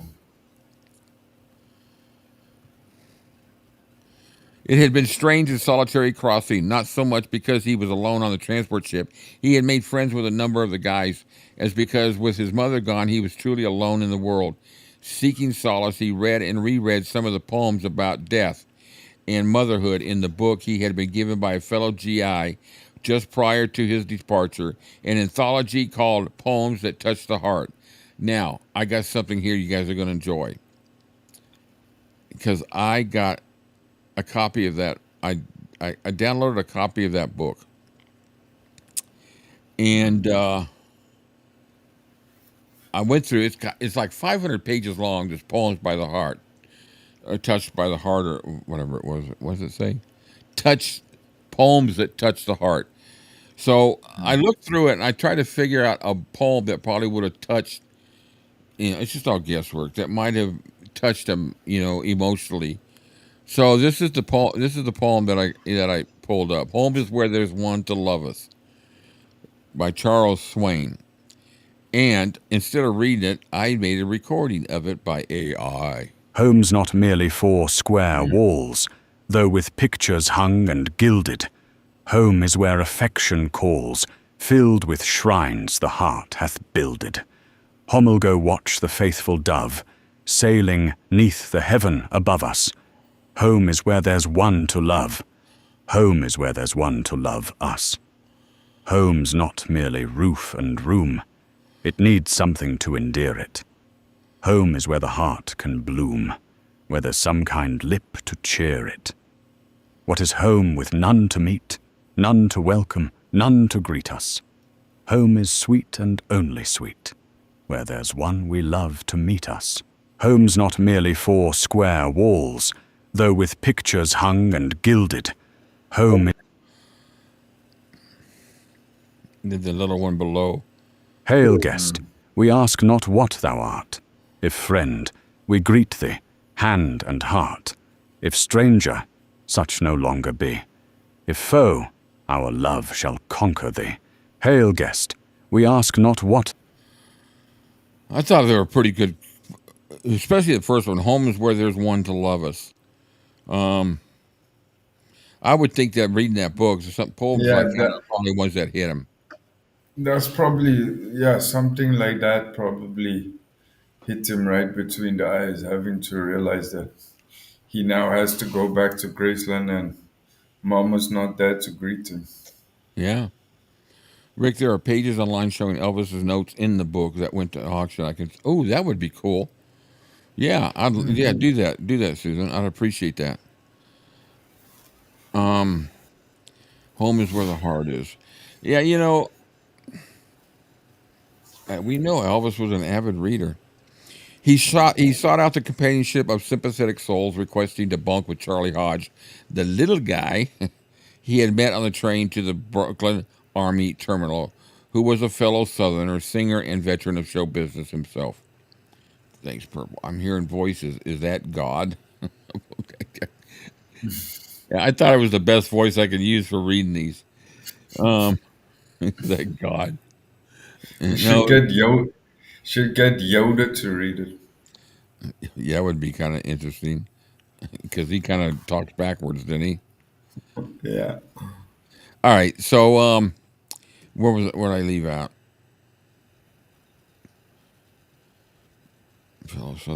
At night, Charlie said he could hear him thinking about his mother. He could tell by the way Elvis breathed, and he would try to cheer him up, telling him jokes, running through old vaudeville routines until at last his friend dropped off to sleep. The emotion. You just think about the emotions he's going to. Elvis had to be tearing really a lot. It's just, how long had it been since his mom died? What, 6 months? Several days after sleep, Elvis and Charlie were put in charge of a talent show on the USS Randall, and they held auditions and staged the program with Charlie McKean and telling jokes and Elvis playing piano in the backup band. Although he threw himself into the entertainment, he would not take the spotlight, saying that he didn't want to steal attention from any of the other GIs, but giving rise at the same time to rumors that he had been forbidden to perform by his manager. He was generally liked by, but distant from, his fellow soldiers, who observed him with the same understandable mistrust that he might just as well. Oh, I skipped it. So he still had a little bit of musical interaction there, though he didn't put himself. I read stories. It might be some in this book where he did do some. He did kind of perform, maybe in a nightclub somewhere along the line. I don't know if it's just rumor. You guys say something about that if I'm wrong. 2 days after his family arrived, they changed hotels, and 3 weeks later, after Elvis had received permission to live off base with his two family dependents, they moved again to the elegant Hotel Grunewald in Bad Niem, just 20 minutes from the base. There they had the whole top floor to themselves, but it was still cramped with Red and Lamar sharing a bedroom, and more oh my God. Can you imagine Red and Lamar in the same bedroom? And more significantly, feeling distinctly out of place in the subdued setting of a European health spa for wealthy, primarily elderly visitors. Red reacted as he generally did by blowing up at anyone and everyone who got in the way. Elvis wasn't paying either one of them anything. They were there as his friends, but he did tell his father to give him enough money to have a good time. a couple of hundred marks, or roughly $50 a week apiece. Vernon couldn't see what either one of them had done to deserve such larges. Doled out no more than 2 or 3 marks a night to ease. I apologize when I mispronounce some of these words, guys. And they nursed their money and their resentment at Beck's bar around the corner, where Red was prone to sharp altercations with fellow drinkers and local policemen. Red had a temper, man. He fought with a lot of people. There have never been any love lost between Red and Vernon anyway, and with Vernon doing his share of drinking, there was the constant possibility that things could really get out of hand. For Elvis, the only truly peaceful time of the day was when he was with. Why do I keep? If I hit the right one, I think it was. I know what it was. I just mainly wanted to highlight the part about Red and Lamar and just kind of the sentiment right there, what was going on, where they were staying at, and I could just imagine because Lamar. First of all, Lamar Fike's not a little tiny guy. Elvis No. Bailey was going to be performing in Frankfurt and Stuttgart on October 23rd and 29th. And what were you going to say, Cam? I'm sorry. No. When you said Lamar wasn't a small guy, I was like, most definitely not. Yeah. Later in the book, I think it says that he did perform on stage in Paris with a gospel quartet that were performing there. Yeah, I think that's maybe where I remember when I read this book. Red said it was boring over in Germany. He didn't have any money to do anything. They didn't give him anything. Yeah. So Elvis went to go see Bill Haley both times that he played, with happy reunions backstage, at which Elvis confided to the older star that if he hadn't been for Haley's help and encouragement, he might still be driving a truck. Haley was like considered really like the first rock and roll song was "Rock Around the Clock."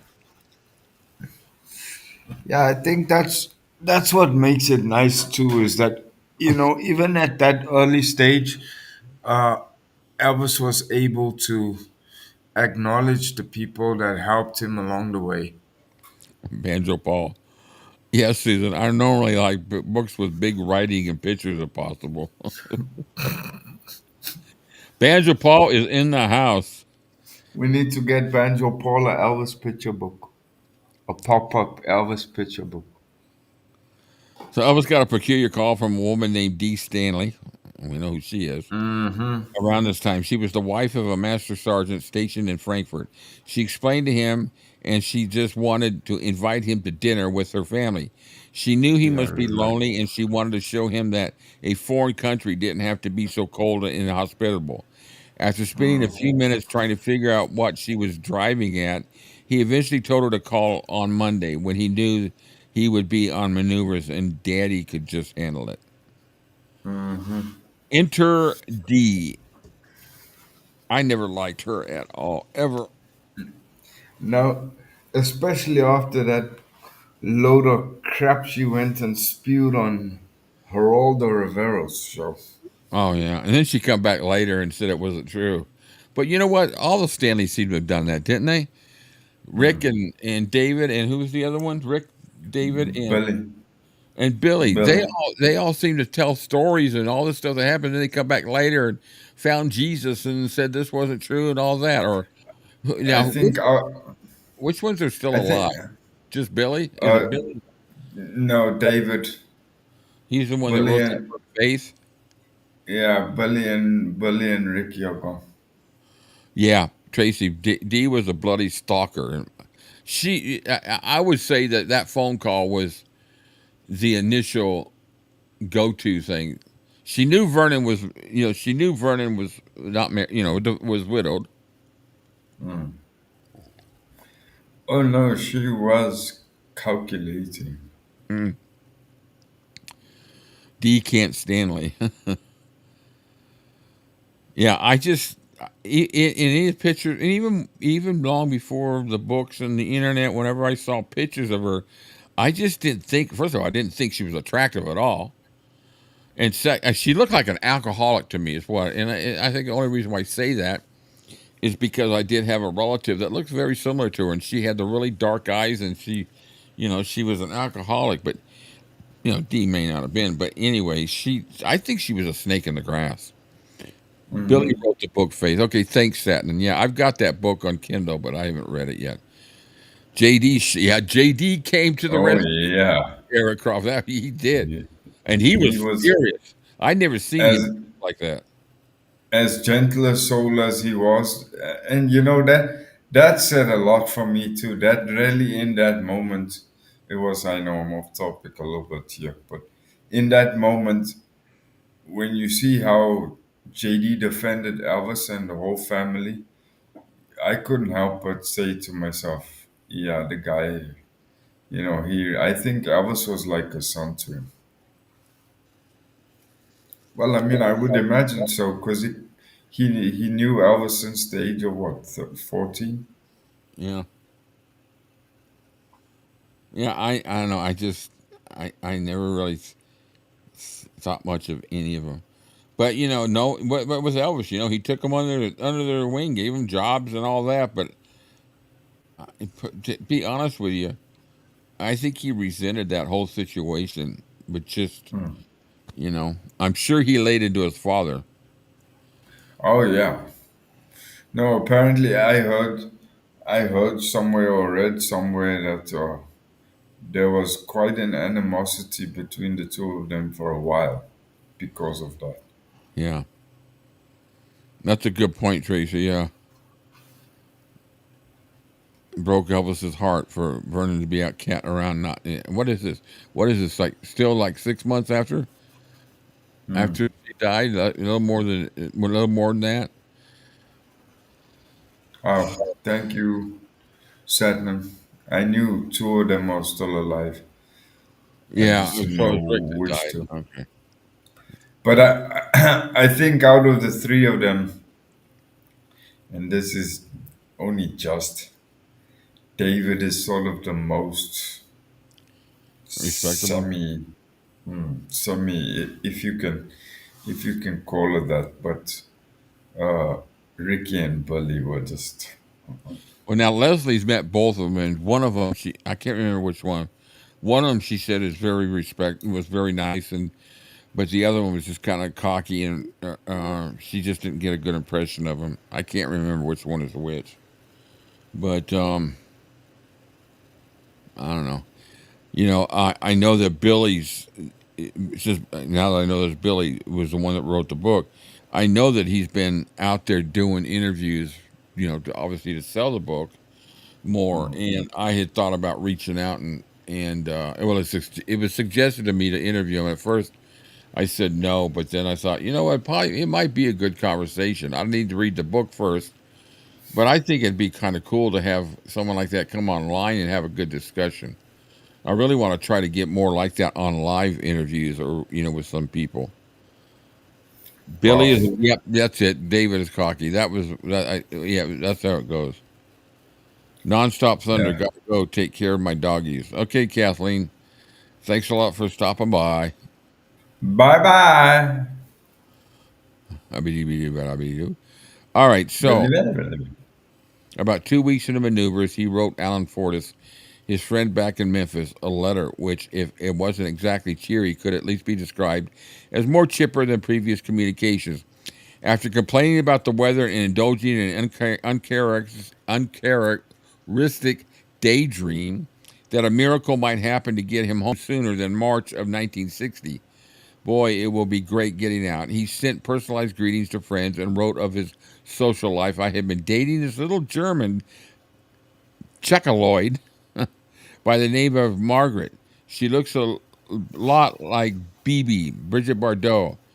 It's Grind City. Then, after declaring that he had to go off and wade in the mud, he signed off as your pal Elvis Presley. Arrivederci, scribbled on the back of the envelope. Arrivederci. Yeah, Dutch. What is he a said chuckle? that. No, I guess I don't know. I've never heard that before. He had some weird sayings, man. Yeah. One evening at the Post Theater, just before Thanksgiving, Johnny came home back from the lobby saying there was a girl who wanted to get Elvis's autograph. Elvis asked if she was pretty, and then Johnny said she was, and he had Rex bring the girl into the theater to sit behind him. Her name was Elizabeth Stefanik, and she was just 19 years old, the daughter of a German mother whose husband had deserted her during the war. Her stepfather, Raymond McCormick, was a U.S. Army sergeant stationed at Graf, and now she had a little half-sister, Lindy, who was 6 years old. They dated practically every night for a week, and then on Thanksgiving Day, Elvis just showed up unexpectedly at her house and stayed for Thanksgiving dinner. Sounds like something he would do. Susan says, Grind City, oh my. Checkaloid, a groovy term for chickadee. A what? A groovy chickadee. term for chickadee. And then he sang to them all with a guitar borrowed from a neighbor. The day after his arrival, he leased a white BMW sports car to go with the old Cadillac he bought from the company commander for his father to use, and then a beat-up old Volkswagen he had gotten for the boys. The boys had an old beat-up Volkswagen. So they're getting $50 a week to go do stuff. They're not getting paid for anything else. What the hell are they doing there anyways? What are they going to do for him? He's in the Army. He doesn't need bodyguards. No. I mean, sorry guys, I'm just trying to get myself comfortable here. After working all day, everyone was getting ready to go on leave when one of the soldiers picked up a guitar and started to sing a Christmas song. One by one, others joined in, and then the soldier with the guitar asked Elvis if he would like to take part too. Yeah, all right, said a subdued Elvis in Sergeant Jones' account, and he led the soldiers in song. At the end, everybody else stopped in, and he performed Silent Night, singing it as if in a trance, totally oblivious to his surroundings. Those going on past didn't interrupt. They simply walked silently and left. And we're back to the beginning. So that takes us all the way up to him. He's arrived. He's met his chick, Margaret. He's got a secretary now named Elizabeth Stefanik. He's got his goons going around, Red and Lamar. Charlie seems to be his biggest, person he can go to express his feelings without getting any grief from anybody. Mm-hmm. Yeah, Tracy, you're right. I didn't even think about that for a second. That was his first Christmas without Gladys. Mm-hmm. That had to be emotional for him. Sure. This book's going to really be hard to get through. I mean, as far as emotionally, because it really is. I mean, there'll be some highlights and some good stuff, but it's just. I wish he hadn't put the subtitle part of being called the unmaking of Elvis Presley, but it depends on how you apply that term. He's gone for the big rock star hip swiveling rock star to a just a movie star singing shitty songs, when you highest paid actor. When you hear these stories being recounted like that again in these books, in many ways, to me anyway, in many ways he was, in many instances, still a kid trapped in a big man's body. I think he was always that way his entire life. He had his toys. He had the money, and it was toys to him. The trikes, the bikes, the cars, all the stuff in Graceland was his not video arcade, but it was his playground. And he was an intelligent guy. He read voraciously. He was mature when he needed to be, but when he wanted to be a boy and play, he played. He could, yeah. And he could do it. And he brought his friends with him, and he says, "Hey man, let's go to Liberty Land." He ripped the whole place out, and they sit there. Yeah. Well, they say, I guess his favorite ride was the bumper cars, and it just, that was just life. Hey, let's all take, let's go rent the theater, and they open it up just for him. He could do whatever he want. You know, what a life for a kid. You know, and I don't mean that negatively. You know, he had the No. right to be that way. He never really got. When you think about it, he never really had his teenage years. Childhood. No. You know, he had No, he had his younger childhood, but you know, did he was at the when he reached the age. Well, how old was he when he recorded That's All Right, Mama? He was 19, right? 19. Yeah. So he's 19 years old, and he goes straight from there. He doesn't have that it's like with a lot of kids when they graduate from high school, they don't go into college right away. They want to sow their wild oats, or they want to just get out there and enjoy life. See, that's like with my son. I was so proud of him. You know, when he graduated from high school, he got a job at Kroger. He always knew he wanted to be in the Marines his entire life. Ever since he knew my father was in the Marines, and that's all he talked about. And when it got to the point, when he graduated, I asked him, "Are you going to go join the Marines now?" He says, "No, I'm going to take a couple of years off and just think about it." So he went to work for Kroger, a grocery store here, worked for them for 2 years, and he came home and he'd play video games, and he'd work and he'd play video games. And then one day, he come home, he says, "I've enlisted." He did what he wanted to do. He didn't rely upon us to pay for his games. And I don't mean like video games, but his life. He did what he wanted to do, and he had a good, really nice earning, and he took care of all that, and then he went into the Marines, and it's just, he's been in there almost 5 years now, and now he's it's hilarious.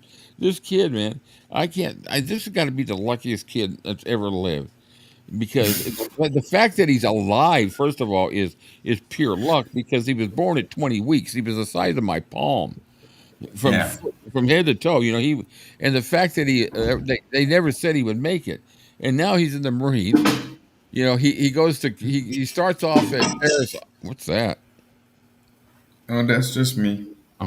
He starts off at Paris Island. When he does all his training, he almost winds up in the hospital during the last day of I don't know what I can't remember the crucible, when it's really strainful, and he almost passes out, and then he recovers from that, and then he stays in there, and then he goes to Seattle, which I was disappointed because he's on the other side of the freaking country.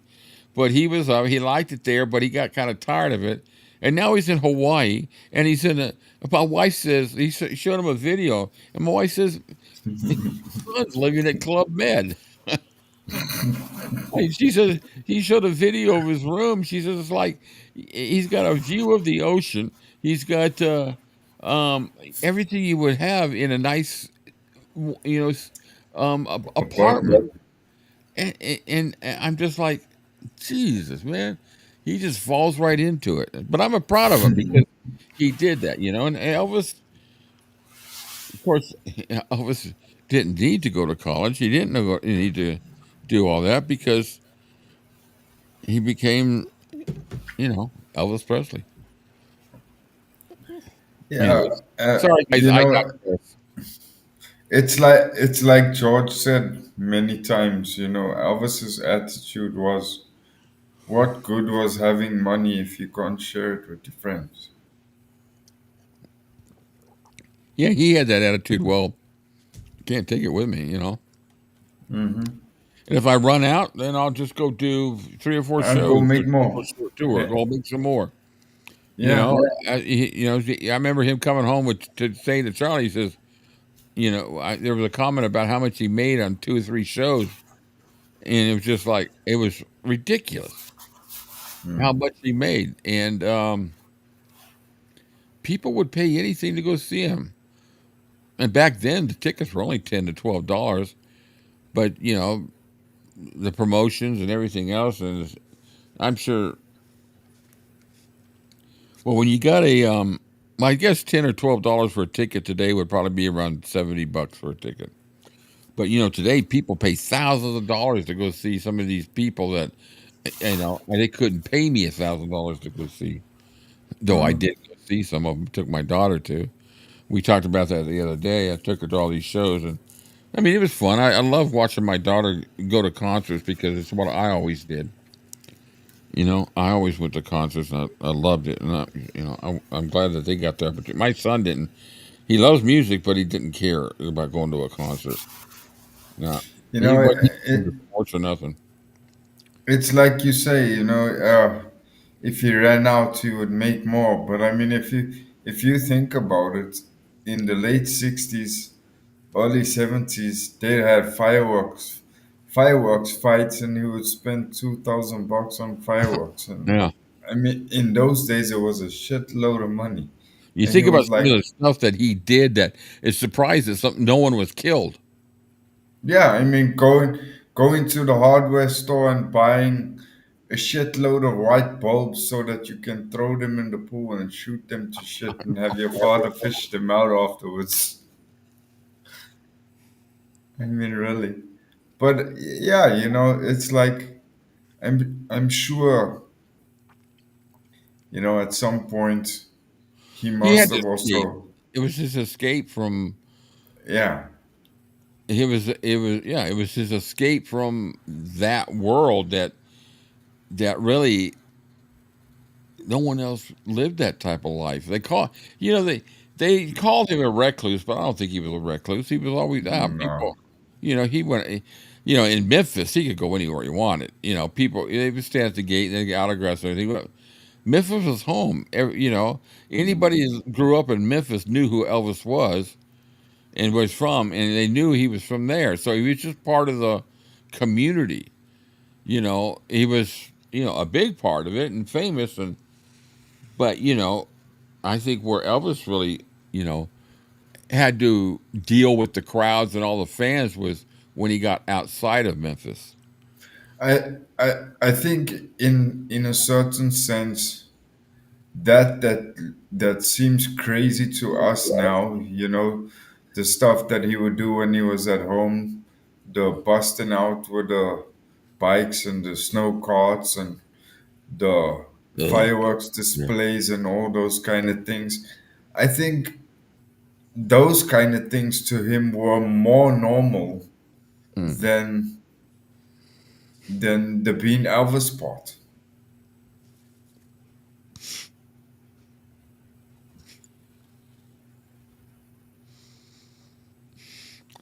Funny, I'm sitting here talking about my son, and he just texted me, "Happy Father's Day." Oh, that's cool. I'm sorry, guys. I'm replying. I don't get to Yeah, go talk to for him it. much. I really miss that boy.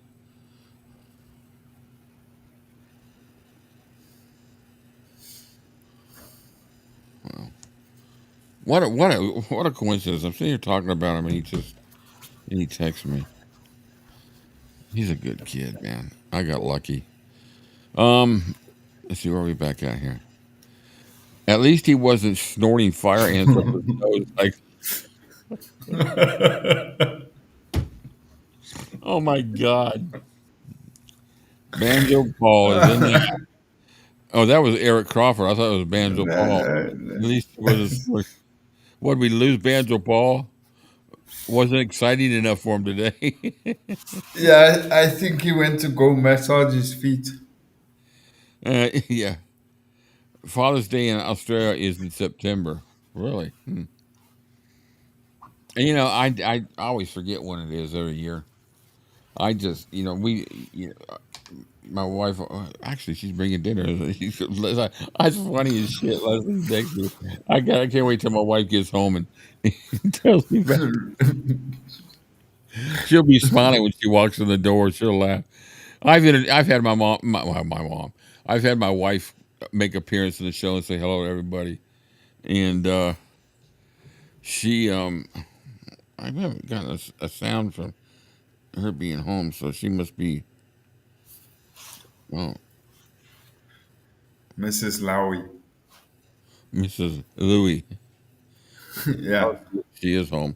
So anyway, yeah, you guys,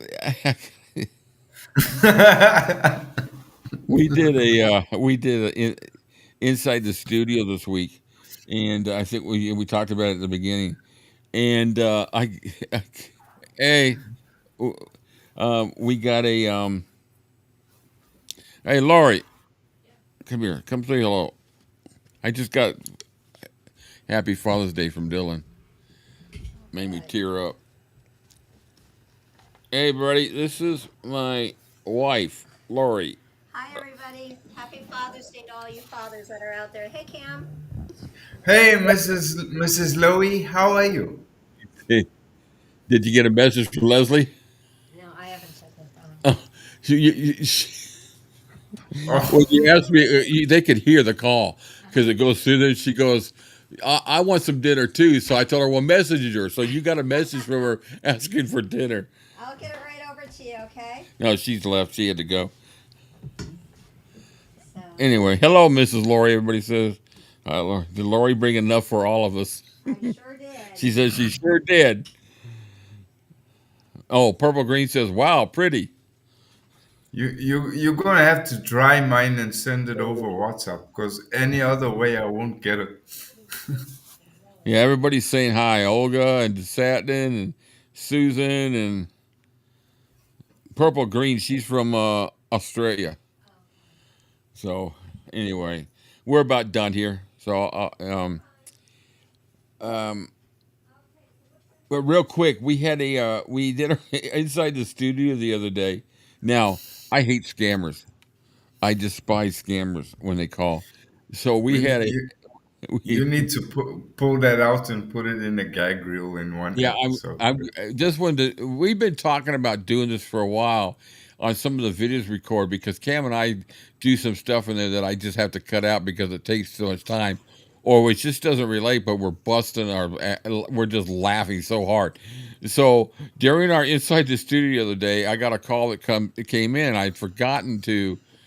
Usually I don't use the phone ability while we're recording that, but it came in, and so it was recording. But this guy called me. He was from Walmart, and he calls me. He tells me I'm just calling to confirm about a pre-authorized purchase for $900 for what was it, a PlayStation 5? Yeah, PS5. But this guy sounded like he goes. This guy. Is this Rick Louie? Now, for all names to get for my last name is Louie, but he calls me Mr. Louie. I go, no, it's Lowe. I'm thinking, that's great. So Cam's laughing about, yo, Rick Louie. I go, well, my wife would be Lori Louie. But I just ripped into this guy, about how much of a scammer it was. And it's all recorded. I told Cam, I said, I need to pull that out and do a gag reel. It'd be hilarious. We could do some do a blooper show. That would be fantastic. Yeah. You could even hear the guy English wasn't his language. He goes, what was it he said? He goes, I was this is being recorded. Yeah, he kept saying this is being pre-recorded. He didn't say recorded. He said this is being pre-recorded. I go, so in other words, you've already spoken. I'm talking to somebody from the past. Did I say that? There's something I thought about afterwards, and so they get to, and I'm just saying all kinds of stuff because I hate scammers. Oh, you're just trying to scam me. I said, where's it being shipped to? He couldn't give me personal information about me. Somehow he got he just robocalled. I said, where's it being shipped to? He says, now keep in mind, I'm in Georgia. It's being shipped to some city in New York, a PlayStation 5 or whatever the latest number is. I go, I don't live in New York. And so I rip into him more, and then he goes, is there anything else? Yeah. Well, I could come up with a lot more expletives real quick. It was hilarious. But the way he said it, he sounded like a real marketing person. It even had that awkward silence. It was like, okay, is there anything else? He didn't know how to respond to me because I think Cam was probably blushing. I was really going into it. Yeah. I just, I just said all this stuff, and I said, "You're a scammer." No, this is pre-recorded. Anyway, guys, we have fun doing this stuff, so we're gonna do a blooper reel one day. We'll sit there and we'll play it on one of the shows that we do here live and hear the reaction. Some things I can't put up there because it's just, I do say some things that would be offensive to the people that care about. I don't, I don't go so far as to be nasty, but I hate people that try to rip people off, because the problem is people fall for that shit. They really, literally fall for it. And I get these emails, "Hey, this charge been coming through," so I'll call them and say, where's it going to? And once they realize that I know they're a scammer, all of a sudden they go click. So, all right, guys, we had a good discussion on the book. Got a good start on it. I'm excited about getting more into it. We will be continuing. So our regular schedule, we're going to be doing like we did this Saturday. I want to make sure Cam's good with it. I'm good with it, but it was an exhausting week for us. We had other stuff going on, but Tuesday night, midnight, Wednesday morning is our next our watch party. Lori, how can we figure out a way to get Cam on an Elvis coffee? Get Cam a coffee. The problem is, outside everything's been sent to him. He hasn't gotten. We've got one of our viewers here that has sent a couple things to him. They haven't gotten there. I sent a card to him to try it out. It hasn't gotten there yet. And he just doesn't get this stuff. And I don't tell him. I tell nobody. I tell everybody not to. Even if he tries to order something off of like Amazon or something, I don't trust. If I was to order something like from Amazon and ship it to him, I'd be afraid that it never get there. So I think the only thing Cam gets is bills. Outside of the Marines coming, buying a chopper and dropping the package with a rope, I think that would probably be the only safest way I would actually get it. And that's no exaggeration. I don't know. Really frustrating because somebody else, he's not going to be able to get locally. No, and it's been like that for years actually, but it's escalated within the last, I'd say, 2 years, because what happens is that's good. when the stuff arrives in the country and it sits at the airport and it's going through the customs checks. I know this because my late stepmother used to work for the South African Revenue Service. He's in South Africa, cat girl. In the customs department, and she used to tell us the stories of theft that used to go on there. They would open the packages, and if it was clothing, jewelry, anything that had a monetary value, they would steal it. That's a shame. I've learned a lot about that area since I met Cam. It's just, I just wish there was something you could do to resolve situations like that, and I can't. It's just, it sucks. We were fortunately able to arrange for me to get him a new pair of headphones. Because he bought them locally. I sent the money and he bought them locally. Because I can get money to him wiring, and every time we get donations for him, I wire it to him and it goes straight to him. He has it the next day. So getting cash to him isn't an issue. It's actually easier than getting. Yeah.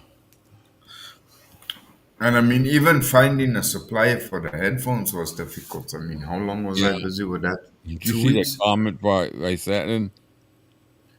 Where's it? She goes, I answer scammer calls with City Morgue. How can I help you? That's funny as shit. Hey, okay, everybody. I'm gonna go. My wife's home with the dinner. We're gonna have some.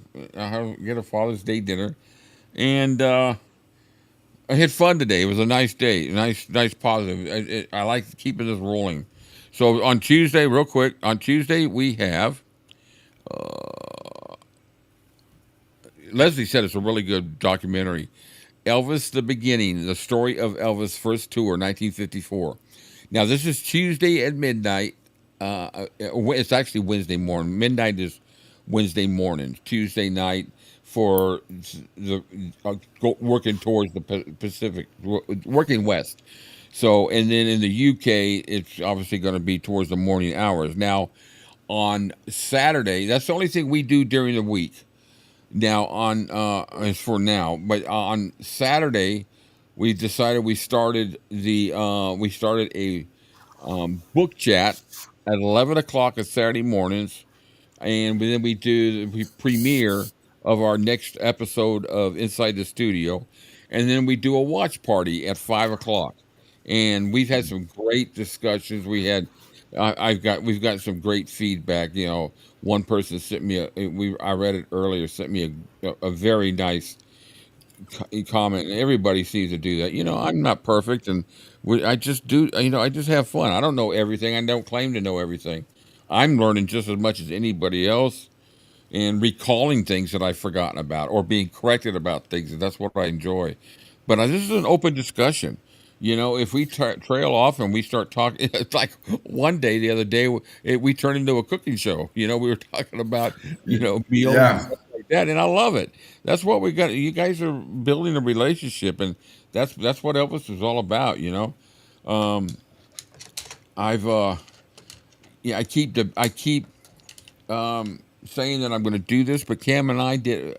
I Cam Cam and I get online sometimes, and we try things out to see how it works through this.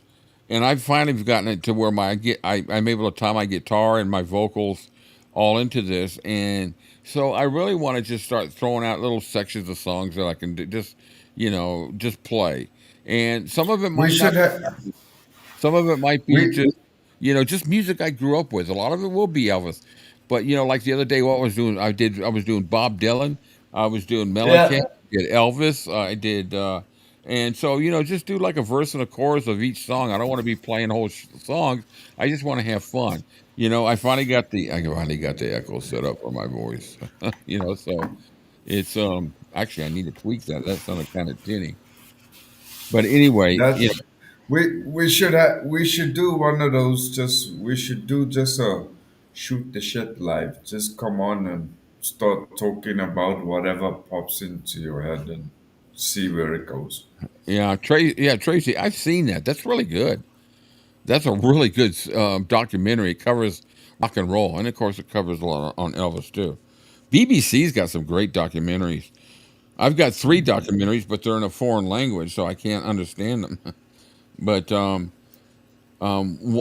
of our fellow creators, he's got a couple that are in Dutch, I think it is, and it's all about the Colonel, and they actually interview some of his actual family members, and Oh, so and their videos on his site, and he's allowed me to be able to use them.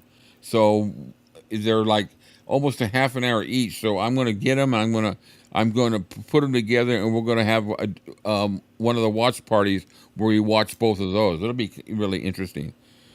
just to answer Cat Girl. No, Cat Girl. The problem is not ordering. The problem is the stuff getting to me. So I could order from wherever around the world. The problem is they don't have the logistical power anymore to deliver the stuff. The stuff gets stolen before you even get it. So that's we've already explored that part. Yeah. All right. Well, I'm going to go. I appreciate everybody taking part. We've been a couple of hours today, and it's been a lot of fun, a lot of good conversation. We got the book started. The Colonel Parker book that we've started. It's been great. It's really a good book, and we don't have a whole lot more left in it. So I'm hoping, I keep saying this every week, but I'm hoping to finish it, but I'm not going to just run through it when we want to have a good discussion, because there's been some cool stuff in there. His army physical is one of the funniest things I've ever read in these books. Yeah, Cat Go. It sounds crazy, but it's fact. You should go read up on, well, what you would read up about South Africa and what's really happening here Yeah, is two different stories. yeah. But yeah, that's how it goes. All right, guys. Well, listen, I appreciate it. Y'all have a great evening, a great Father's Day. Anything else you got, Cam?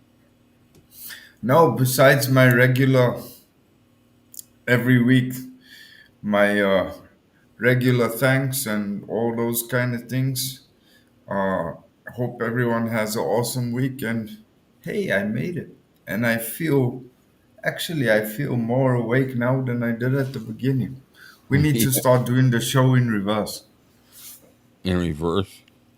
We Yeah, do a backwards version. Thank you guys and yeah. all in chat. Bye for now.